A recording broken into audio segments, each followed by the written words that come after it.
पहले तो असाध्य रोग से व्यक्ति और ऐसे व्यक्तियों के समुदाय का नाम परिवार। जिस रोग की चिकित्सा, रोग को समझने की क्षमता आधुनिक विज्ञान को भी प्राप्त नहीं है, उसके निवारण की क्या विधा है? यही ना, त्वरित। आपने कहा बढ़िया, त्वरित माने झटपट, ठीक, बिना खटपट के झटपट। अब मैं चरक संहिता आयुर्वेद का ग्रंथ है, मेरा 2 बार पढ़ा हुआ है।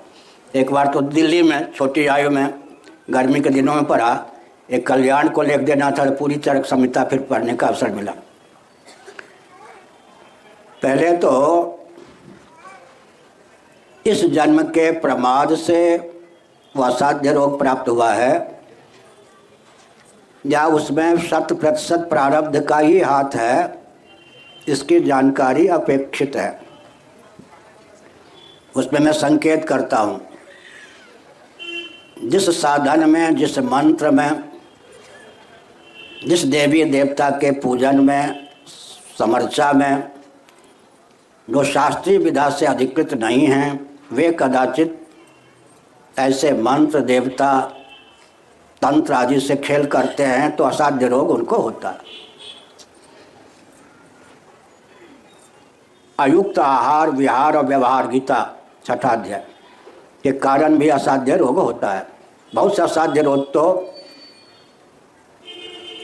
देखा देखी गायत्री मंत्र, मृत्युंजय मंत्र, ओम ओम, ये मंत्र के द्वारा बहुत से बीमार पड़ गए हैं, विक्षिप्त हो जाते हैं। अधिकार की सीमा का अतिक्रमण करके जब धार्मिक आध्यात्मिक अनुष्ठान व्यक्ति अपनाता है तो गुरुओं की कृपा से बीमार ही रहता है, मरणासन हो जाता है। कदाचित पूर्व जन्म के दुरित के कारण ही रोग प्राप्त है, तो भी धन्वंतर जी का वचन है शास्त्रों में, और 3 बार कहा है उन्होंने, अच्युत अनंत गोविंद, अच्युतानंद गोविंद, अच्युत अनंत गोविंद, अच्युताय नमः, अनंताय नमः, गोविंदाय नमः, अच्युताय नमः, अनंताय नमः, गोविंदाय नमः। इसका अधिक से अधिक जप करें, इसमें सब अधिकृत हैं। ये कोई ओम जैसी, मृत्युंजय जैसी गाथा नहीं है। अच्युत अनंत गोविंद इतना भी पर्याप्त है, नहीं तो अच्युताय नमः, अनंताय नमः, गोविंदाय नमः, जितना बन सके इसका स्मरण और जप करने पर असाध्य रोग भी निवृत्त होता है और रोग की दशा में भी धैर्य बना रहता है, साहस डमाडोल नहीं होता। दूसरी बात यह है कि आत्म तत्व या जीवात्मा सकल रोगों से अतीत है, ऊपर है। इस प्रकार का चिंतन करने पर उसी क्षण से रोग शांत होने लगता है। 2 उपाय हो गया। तीसरा उपाय यह है कि देहेंद्रिय प्राणांतःकरण सहित मैं जो जीव हूँ, वो परम चिकित्सक जिनका नाम ही सबसे अधिक महत्वपूर्ण औषधि है, श्रीमन नारायण परमात्मा या शिव के प्रति समर्पित हूँ। वे मेरे जीवन को आदि व्याधि अविद्या मुक्त करें। ऐसे समर्पण का भाव आने से स्वस्थ होने लगता है व्यक्ति। कारण शरीर में अविद्या नामक रोग है, सूक्ष्म शरीर में आदि कामक क्रोधादि मनोविकार नामक रोग है, स्थूल शरीर में व्याधि है। योग वासिष्ठ का सिद्धांत है, कहीं ठोकर लग के गिरा गई तो बात दूसरी है।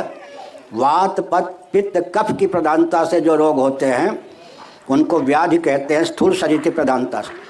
व्याधि के मूल में आदि मनोविकार और आदि के मूल में अविद्या। ये 3 रोग हैं, अविद्या, काम और कर्म, पंचदशी। अविद्या, काम और कर्म, उसको कहते हैं अविद्या, आदि और व्याधि। व्याधि के मूल में मनोविकार, आदि, आदि के मूल में अविद्या।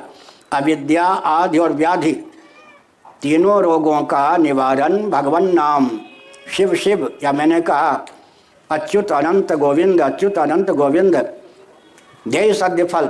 जिस क्षण से ऐसा जब प्रारंभ करेंगे उसी क्षण से मनोबल बढ़ेगा, बीमारी दूर होने लगेंगी। लेकिन गायत्री मंत्र आदि से खिलवाड़ नहीं करना चाहिए। राम राम, बस।